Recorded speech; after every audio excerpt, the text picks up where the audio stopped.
last time I did this, it was about 4 hours, so I will try and do it a bit more concise.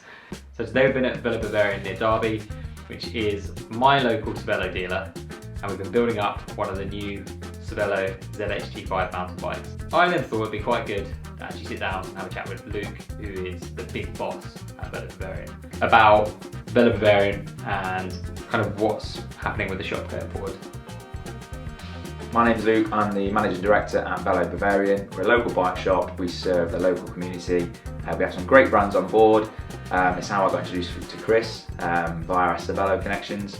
And we're trying to create a real community vibe around the shop, with shop rides, a race team, as many sort of social events as we can, while still growing and still serving a wider community and still trying to get ourselves a national reputation as well.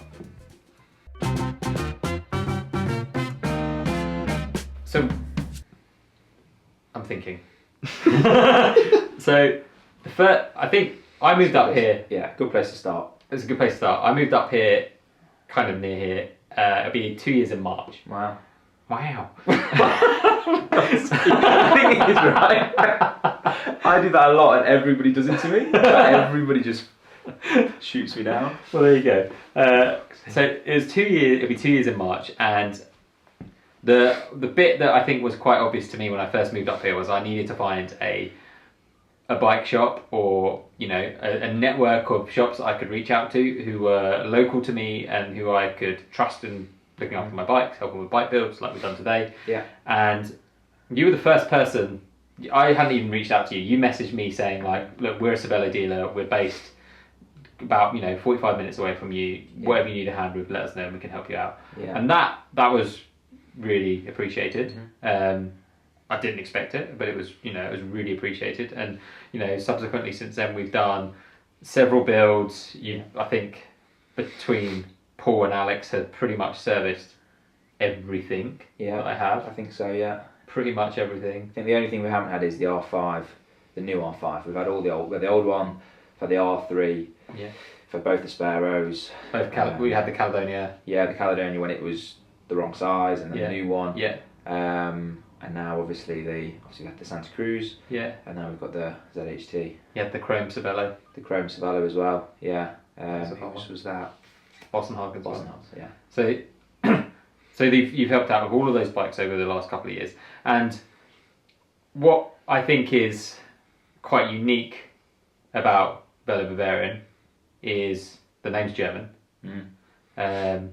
But what I think is unique about it is a couple of things. Is one, your background isn't cycling. No. And how quickly the race team has kind of grown over the last year. Mm-hmm. Getting podiums at hill climbs, winning races. There's been a lot of stuff going on with the race team, and also the potential plans of growth for the race team. Mm-hmm. I think it's really exciting. Yeah. Especially for really at the moment quite a small shop. Yeah. Obviously selling very a lovely range of bikes from great brands: Cervélo, Cannondale, BMC, Pinarello. Is that it? Colnago. Oh yeah, that one. Not on there. 5 amazing brands, and being there to support everyone in the local community, as well as not just from being the bike shop, but all the additional stuff we're doing. Yeah. I think it's great. Yeah. I think it's really cool. Yeah. It's nice to hear, and obviously it's nice to sort of you see what we're doing, which is it's not just about like I say this to a lot of people, to be fair, but it's not just about making loads of money, because my background, which you referred to a minute ago, is team sports. So I played rugby my whole life, travelled the world, played to a good level, and just loved it. Stopped playing through injuries and mainly concussions, to be fair. So I've got like a big sort of the way it works with cycling, with crashes and stuff, like I'm quite hot on that as well. So I'm very conscious about looking after riders and making sure people look after themselves, especially if they're crashing and banging their heads and whatever. But anyway, that's like down a rabbit hole. But so with my background being team sports, I wanted to create a community and people to ride with each other as much as possible. And that sort of lends itself well to cycling, which is everybody loves it. What's the main reason people love cycling? Because of group rides. So we sort of I quickly saw that group rides were the way to get people into the sport. So we started out with a handful of riders when I first took over the business, which was about 3 years ago. Yeah, it's like 6 of us turned up to group rides, basically me and a couple of friends, and now we've got over 3 years later, we've got over 500 members on our Strava page. 500. 500, yeah. We were quite big on Strava, like we're verified, but so Got the blue tick. It's like an orange tick, Okay. but I don't think it's that hard to get. But anyway, so there's like 500 members on Strava. We've got WhatsApp groups with we've got over 100 members in a WhatsApp group who all sort of regularly contribute and sort of answer each other's questions. You know, has anyone got this part or whatever? Which is the bike shop is like taking business away, but it's fine because it's what I wanted. I wanted people to be able to go, who's riding this weekend, and it not all be to do with us. And then this year, the women's side of it's really, really taken off. So we've now got 40 women in a WhatsApp group, and like none of them leave. They just love it. Like they're in there. They talk about cycling. They talk about doing track days. They talk about doing all sorts of events and encourage each other to race. And like I'm just sitting there, I'm the only guy in there, and it's just like it makes me really proud to sit there and watch it. Like I literally just watch all these messages come through. All these ladies, all ages, from sort of I think the youngest is 18. All the way up to probably girls in their 50s and 60s, and they're all sort of riding together. And when they ride together and they look after each other. It's more of a women thing, I think. Men just want to sort of willy wang and stuff, but the ladies, they just look after each other. And that is like the basis of where I think we've had success with the business, which is creating a community. And then like, oh, and by the way, we also offer bikes. These top brands that we offer.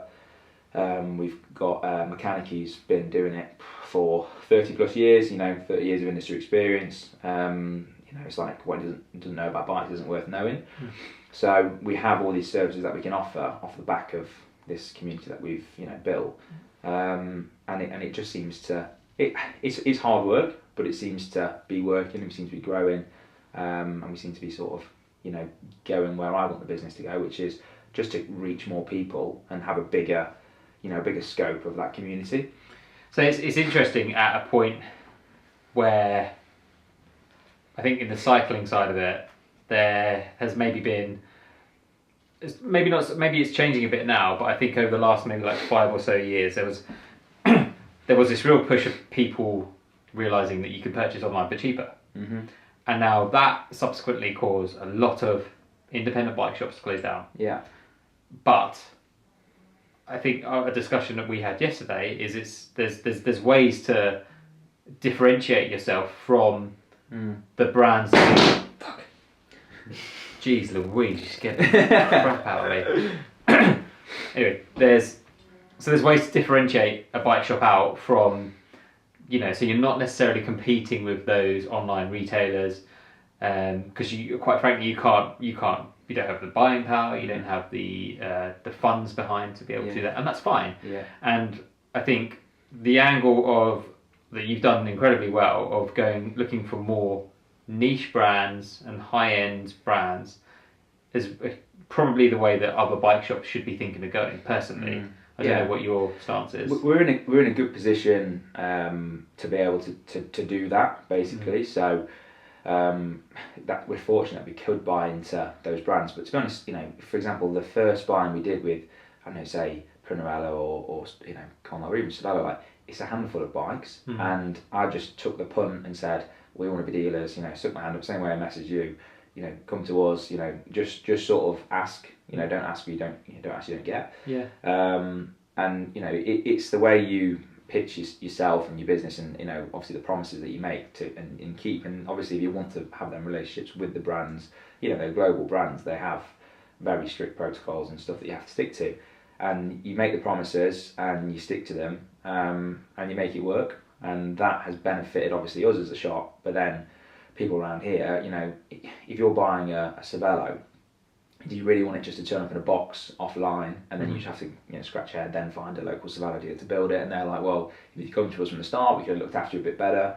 So I think the premise of that side of things is we've just taken the plunge, and obviously we were fortunate that we could, but it's sort of paid dividends, because we're in a position now where you speak to more people, and there's more need for help, like you said. So people buy bikes, whereas before they're buying them online, they couldn't, and people soon realise that they couldn't. If I bought a bike 2 years ago, I would have no idea where to start with it, how to service it, how to look after it. So, you fast track that bit of price matching online, and then you get to the point where it's people have these bikes but they don't know what to do with them, and that's where a local bike shop, an independent bike shop, will come into its own, because you know they will help you and they're willing to help, because most of the guys in these sorts of shops, you know, myself excluded, have been in the industry their whole lives, so they have the knowledge that people need, and that's obviously what you then pay for. But it's a prime example with Paws. You said he's got 30 plus years experience in the industry. Yeah. And as also you said to me, away from this conversation, you know, he's very respected as a bike mechanic.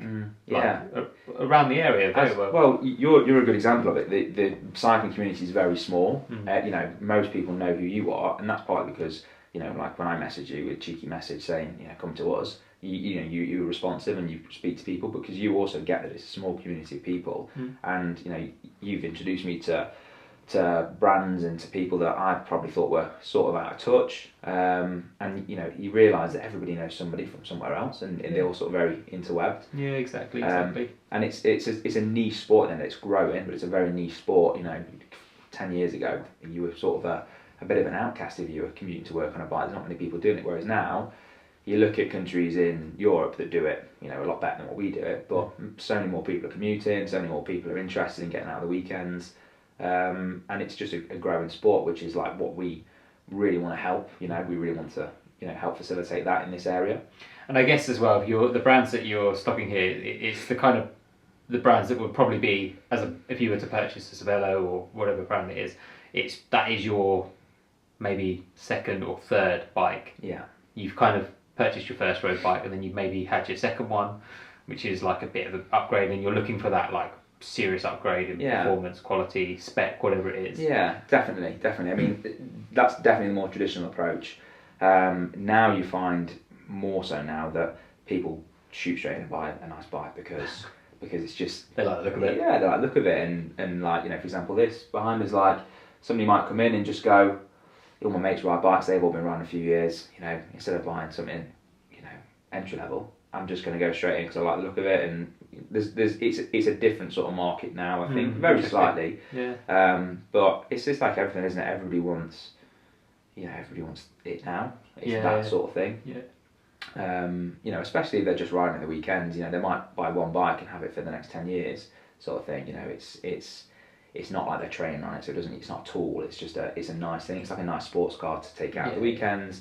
It's not a tool for anything particular. It's just a nice possession to have.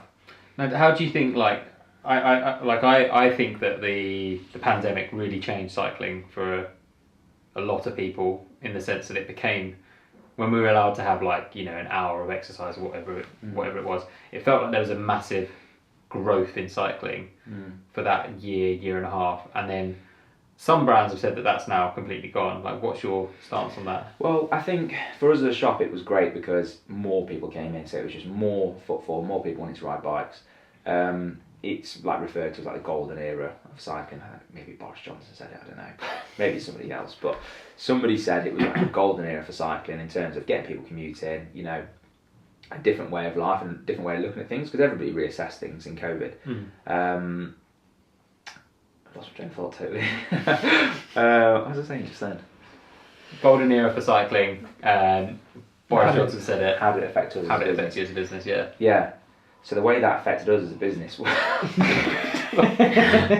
trying to jump straight back in, like no cut. It's fine. He just chops it apart. Yeah. Puts a little gremlin on the screen. Yeah, something like that. Yeah. So that affected us. The way that affected us is we were able to reach a lot more customers in that period, and then obviously lots of them stayed on as customers, and lots of them moved on to other things. So it was a real sort of opportunity for us to grow, and I think we obviously capitalised on it through, like what I said earlier, the social rides, and you know, getting people in and just like saying, inviting them on rides. It wasn't like there was a time when I just invited everybody who walked in the shop to social rides. Like, that was just a thing because I wanted it to grow, and it sort of, it just built a customer base for us that, you know, maybe otherwise they might have picked up something else, but because we created that service and that community, that they stayed on and carried on. And I think a lot of businesses have seen the COVID, you know, the boom, and then not the bust, but like back to normality or whatever it is. But I think we sort of capitalised on that, and really worked hard in that period to say we got the peak, and instead of like letting it go, we just sort of used that as like a quick boost. Like it probably fast forwarded us a few years in terms of like the size of the business and how much turnover we've got, and we've just sort of used it as like a bit of a leg up really, to help us, and just continue providing that service, because people will often say, people often talk about the profit in the business and how much profit a business actually makes, and you say, well, I'm trying to think how to word this, but there's a way I've worded it before. So the way it works is, if we're here to obviously make a profit, but we're here to serve for people, we're here to serve the community, serve it's like a service, isn't it? Yeah. And if we're sort of too greedy and try and make too much profit, then nobody's going to come to us, and we're null and void. Nobody wants to be involved. Whereas like it's a balance between providing a service but also keeping your doors open so you can continue to provide that service. And I think that was sort of one of the lessons from COVID. Like there were certain companies that were just sort of, what do they call it, profiteering. Yeah, being very ruthless about it. Selling things, all of a sudden they're selling things, as much as they possibly can, and then as soon as they're in sort of a bit of they need the cash flow, or they're in a bit of a drought, they're just flogging things online. So they just play the market, whereas we try and keep everything relatively stable. And it's, like you said earlier, you can't compete with big online retailers because we haven't got the buying power, we haven't got the staff to facilitate flogging orders out online. Yeah. So it just makes sense for us to just be like, well, we'll just stick to what the value of the products are. We don't want to devalue the products. And equally, when we're in the heights of summer and you need things, one, we've got them because we haven't sold them cheap online,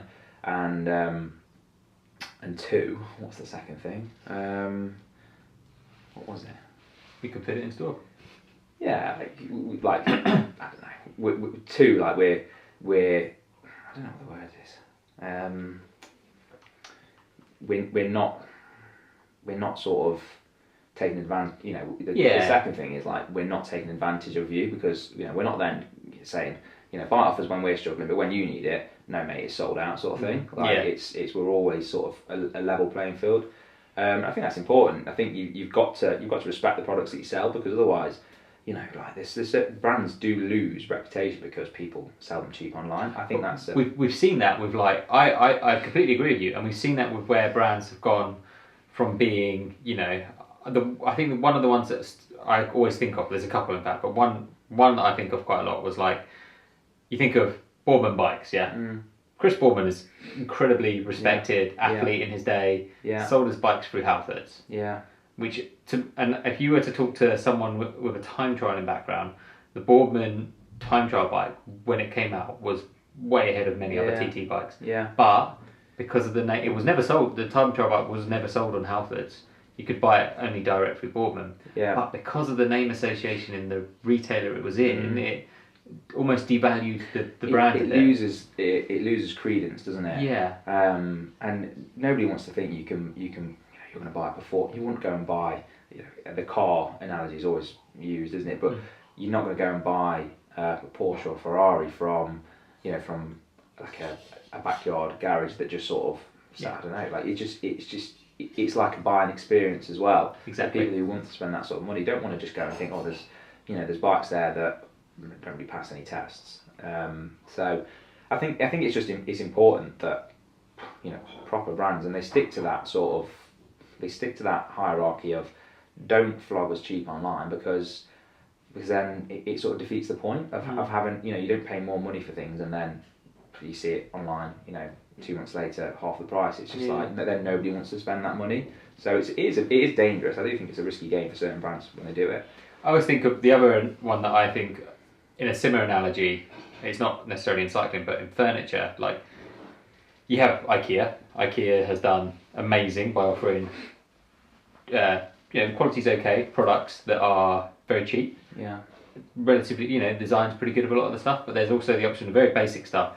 Then you look at the top end of as a designer like Tom Dixon or I don't know Ron Arad or some Vitra's range of EAM stuff, like really high end furniture, which is basically very very expensive furniture where a chair is starts at 500 plus quid. Like Next Home. A little bit more. But then the middle ground was made.com. Yeah. So it's I was listening to a podcast on this recently. That's why it's in on my furniture. head. Yeah. Oh, okay. Yeah. So the middle ground would have been Made.com. So Made existed because they would buy furniture was kind of done as like a pre-order. But it meant they could order low quality, like low amounts of stuff, but it was well designed by up and coming designers. Yeah. And then you pre-ordered it, and then it was then dispatched to you when it was made. Yeah. But Made's problem was Made's now gone bust. Huh. So the reason why Made has gone bust is because they massively expanded during COVID. Yeah. And they had it was like £3 or £4 million worth of back orders, which couldn't be fulfilled because the factories were closed manufacturing it. Yeah. And it meant that they eventually, unfortunately, they went bust. So that, to me, that's an example of a brand that's had a very, very unique niche in what it was doing. Ironically, now has been bought out. The brand was bought by Next for £1. No way. Yeah. So it's a nextomade.com. Yeah. Right. But it was such a niche thing. They were doing so well, offering a unique service. Tried to grow way too quickly to capitalise on the situation. Yeah. Yeah. And it shot them in the foot. Yeah. Ultimately, it shot them in the foot, and that was the end of. Effectively, that's been the end of Made as how we've known it. Yeah. And I know that's a different analogy to bike shops and bike brands, but it does show that. So Made had that real community feel when it started in the early 2000s, and it lost that very quickly by trying to rapidly grow like that. And there are strengths to growing, but I do really think, having done retail design for 7-8 years when I used to work in architecture, the bit back then, the important bit was community and providing something that's outside of what you're selling. So they don't want to be sold to all the time. They want to have value in a company. Exactly, which is why when I worked on Rafa stores, we were like, put a cafe in. Yeah. Yeah. Because it's an add-on extra to create you a reason to go there outside of buying a Rafa jersey or whatever it is. Yeah.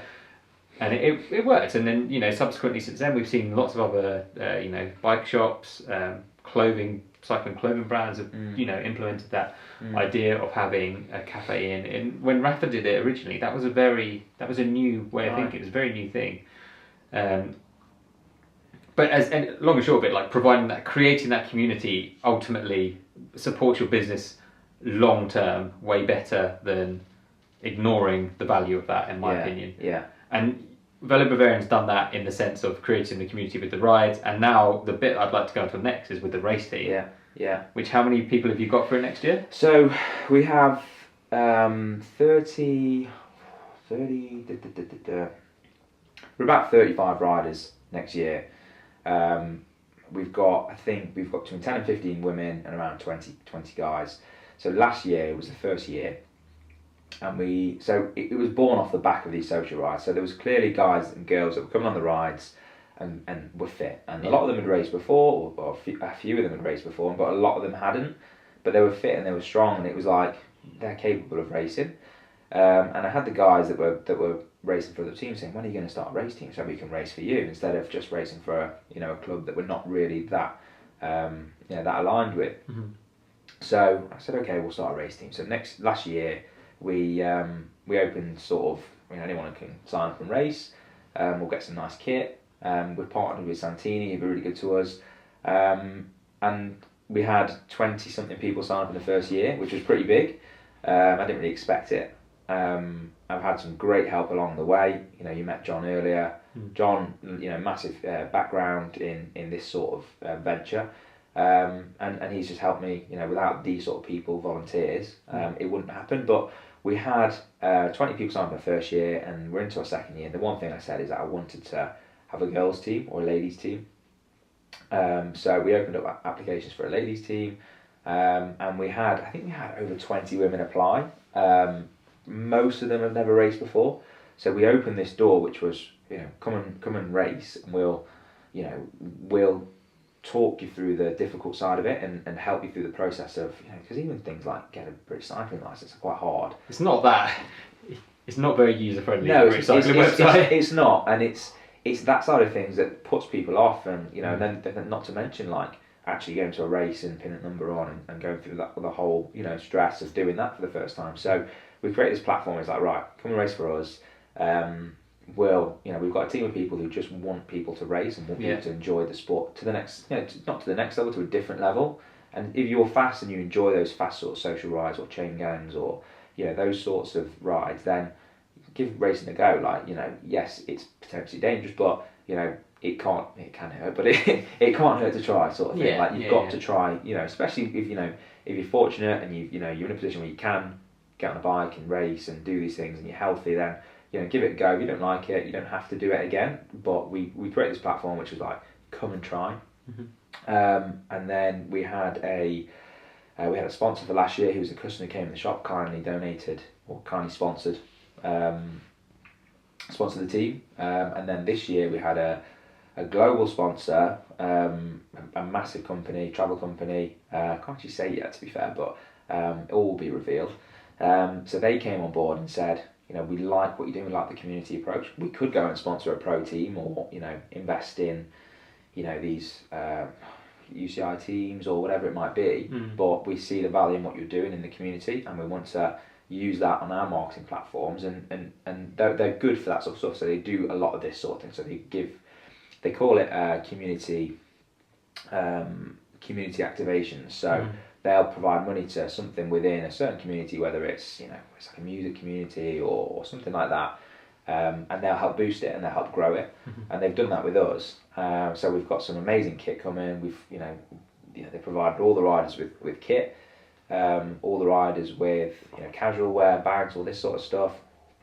So it's like all these guys that have and guys and girls that have taken a plunge and gone, right, I'm going to race and I'm going to do it from a local bike shop. Like, they're getting rewarded and they're being like, they're being treated like professionals almost. And it's like, it's quite a cool thing. And for me, with my background, like, I missed that side of it. I missed having the team environment and, turn up to a match or turn up to a race and you've got like a little bit of like, you're totally focused on what's going on and you're almost treated like a professional athlete. And I sort of wanted to have that little bit of taste for people, because most people who ride bikes, they watch the World Tour races, they watch the Tour de France, and it's just nice to have that little taste of it. And I think that's something that I wanted to give to amateur riders, because ultimately everybody's amateur who races for us. And it's a pretty cool thing. Like, you've got guys on the start line helping you out with with you taking your jackets off, giving you bottles, giving you nutrition. And these are just volunteers that just love it as well. And then turn up on a start line having like 3, 4, 5 riders in your kit and you've got a team. It's just like, it's a very supportive atmosphere. And that's probably the thing I'm most proud of. Like, the people that have signed up for the team have really bought into that. And that's why we had success last year. That's why we won quite a lot of races.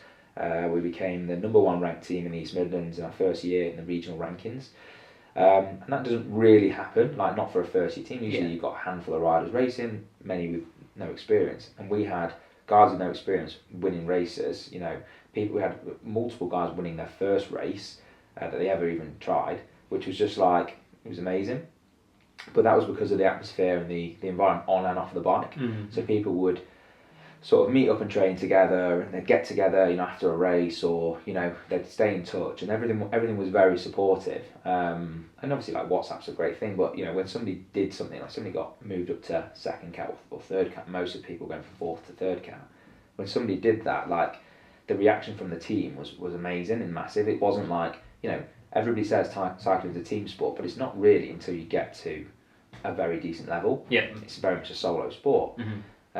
So to have that team, guys working as a team in that first season was like, that's where the difference was made. And that was where, we were basically. And that's why I think we've attracted this sponsor, because they can see that, everybody's high-fiving. It's not just like, you turn to a race, you're on your own, you see someone that's in your team, you just give them a nod. Like, there's none of that. It's just, then everybody knows each other well and everybody's got that more personal relationship. So yeah, it's been like a genuine pleasure to be a part of. I didn't think it would snowball this much, to the point where we've got, it's less than 12 months that we started, and now we've got 35 riders, nearly half of whom are women. Massive sponsor on board who are, just, supporting us with whatever we want to do, running races and stuff for next year. So great looking kit. Yeah. We can reveal that soon as well. It's just like, I don't know, it's snowballing a bit, but in a good way. Yeah. So it's a lot of work, but it's it's like a passion project as well. Like it's enjoyable. Like, and to be fair, like what other more enjoyable ways are there to spend like a marketing budget or to spend your time? Like if you've got a team, you're getting the brand out there and you're doing something good. And like I'm also racing as well, and it's just like, I like it all sort of. It's working at the moment, but it's just enjoyable. I think what you've done with the race team is fantastic. It's especially at a point where we're seeing a lot of teams folding, all the way up to World Tour. You know, with the B&B Hotels team folding when they were like basically we saw the B&B Hotels team folding when they were saying they were going to start up a women's team and invest heavily in the men's team. You know, they were talking about getting Mark Cavendish in the squad, and then the team's gone. So we're seeing everything from the top tier down. We're seeing teams folding. Same in the UK, Ribble World Title's gone for next year. But seeing hearing of a sponsor coming into the sport who hasn't got a background of sponsoring a cycling team and offering the kind of support they are at an amateur level is really, really credit to what you've done and what the community that's created out of Velo Bavarian. I guess the next thing to sort of mention is that there's a lot of exciting plans in the future. Which you've told me. I don't know if you want to tell. It's up to you. But I don't want to tell Jack. Don't want to tell Jack. You happen to have a camera. But there's some hope that I guess none of this is all just me spitballing, Jack. By the way, I'm trying to think how to word it so that Luke doesn't have to say what he doesn't want. I can. So I guess the thing to say is what you've done with the race team and setting that community up is fantastic. It's amazing to see a new sponsor kind of coming into cycling who hasn't really been involved in cycling, and also supporting an amateur team, not necessarily going for a Pro Conti, World Tour, whatever, actually understanding the value in community. So I guess that leads me on to saying what else is next for Velo Bavarian over the next year?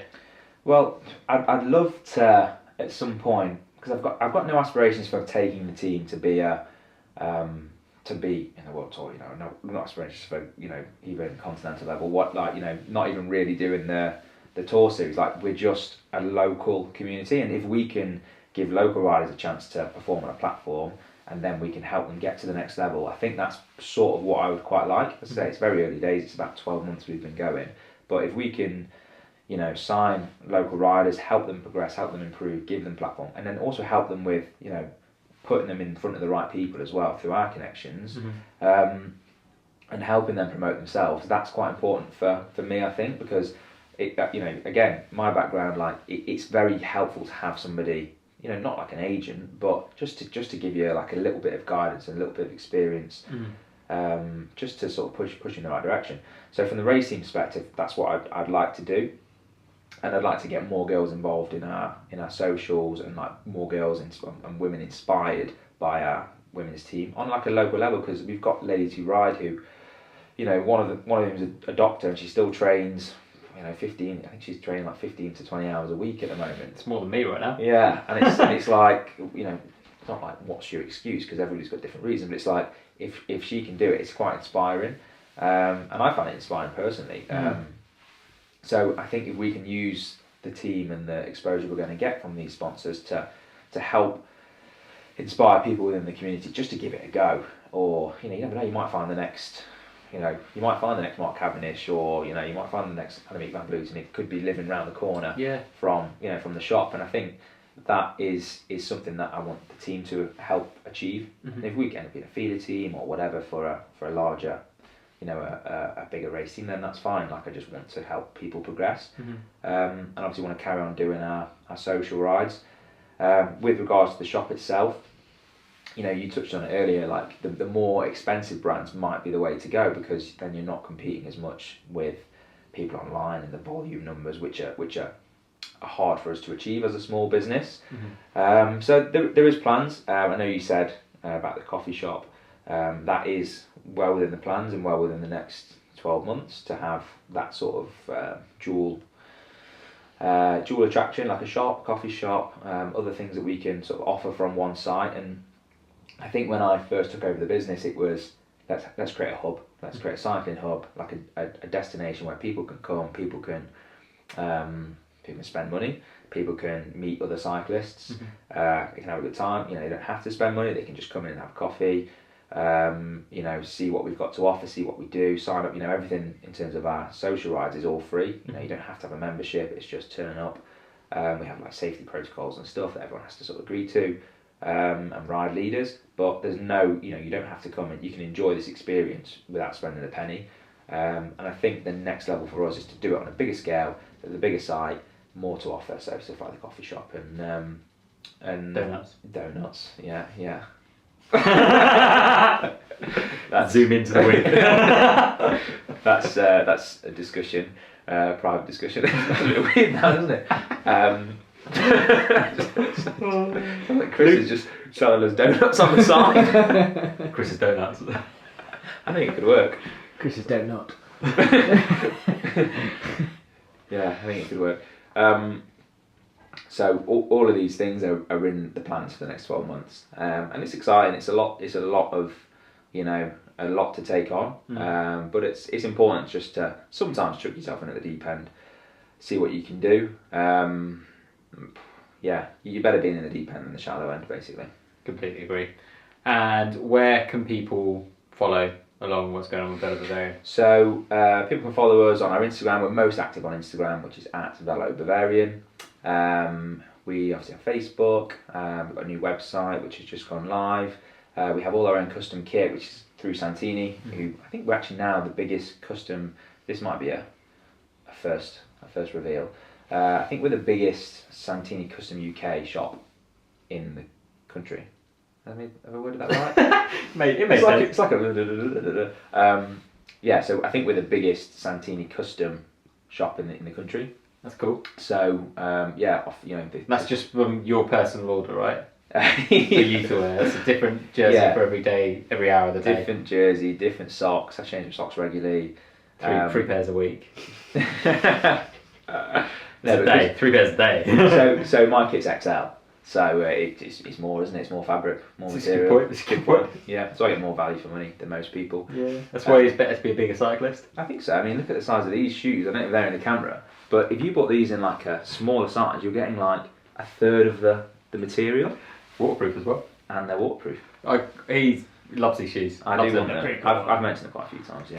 Came in yesterday wearing my new shoes, and you sat there and went, "Oh, nice." Yeah.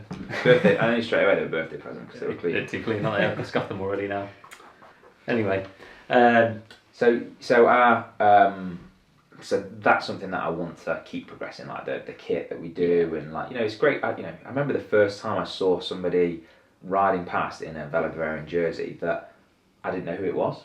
It was weird. I was like, because I know everybody normally who rides in that kit, and then you start selling, you know, stuff to people, and people give it for gifts and presents and stuff. And I saw someone ride past in VB kit, and I went, I don't know you. Like, I was like really like, obviously it was a real weird moment, and it was cool, and that's what I want to keep. You know, that's a little bit of like what makes it worth it. Yeah, you know? I can relate to that because of when with Attacus, with them, you know, my mates, the first time or a few times where I generally would know who was wearing Attacus kit. Yeah. Same thing, like first time I see someone I didn't have a clue who they were wearing Attacus kit. Yeah. And it made me very proud of them because I was like, yeah, the business is doing alright. That's someone I have no idea who they are. Yeah. It's someone who's heard about it externally, as you say, Yeah. whether it was a gift or whether they've just gone online and decided to purchase it, whatever. It definitely like adds that more, you know, makes you feel proud of what you've done. Yeah, definitely. yeah. It's little things like that you think, right, the hard work paying off. Like, it's not like a massive sale, it's not like you make loads of money out of it, but it's like,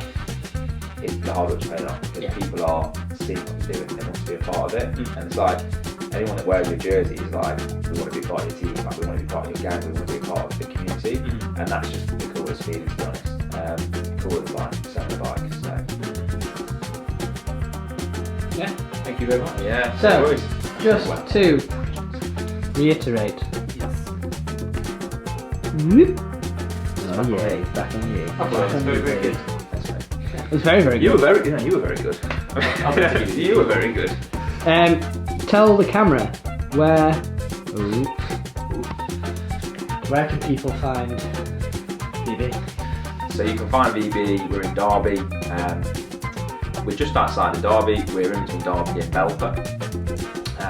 we're on the main road on the A6, so we're easy to find. If we do move, it won't be far away. And yeah, come down, come on any of our social rides, follow us on social media, get involved and be a part of it. And yeah, as we say to everyone, we'll look after you when you need us. Nice. And finally, just tell me socials and all that kind of thing as well. Yeah. Check that. So the socials, Instagram is @VeloBavarian. We've got Facebook, we've got a YouTube channel, which in fact we've got more followers than Chris, actually. We don't have many. What? Subscribers, actually, they're called subscribers on YouTube. By the way. It's alright, it looks like you're talking to yourself. Who's the mug now? Photoshop. Just tiny little cutout. What else are we on? That's about it, really. Yeah, I said to Chris earlier, we've got a new site, which a new website as well, which you can check out, which is www.cyclingcastingcouch.com. It's velobavarian.co.uk. You can check us out there. All our bikes are on there. A little bit about us and some more about the race team. Cool. So, Chris, Yes, sir. let's sign off by just saying Stealing this bike. thank you and whatever else.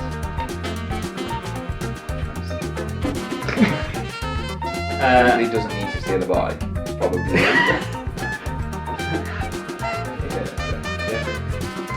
Thank you, Luke, for. I'm gonna start again. No, I'm not. Are we both in this? Oh, shit. Not talking to myself.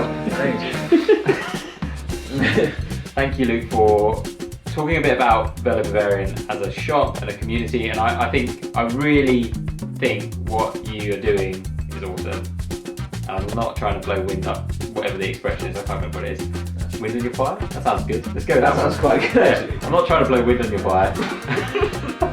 But I think very caveman-y sort of. yeah, I'm fine with that. I Yeah. look like a caveman. Yeah. But I think that the community aspect is so important to cycling and being able to encourage more people to get involved in a sport which ultimately we all love. And the more people that get on a bike, the better it is for everyone, fundamentally. So, thank you, Jack. I don't actually know if I'm pointing at you right now. I don't know where I am. Thank you, Jack. He's not dead, by the way. He's just everywhere. He's just everywhere. And like, subscribe, comment. Great. Cool. Fantastic. You happy? Yeah? Good. Are you happy? I'm happy. Are you happy? Yeah. I'm very happy. Yeah. We're all happy. I've now got to go on a chain gang.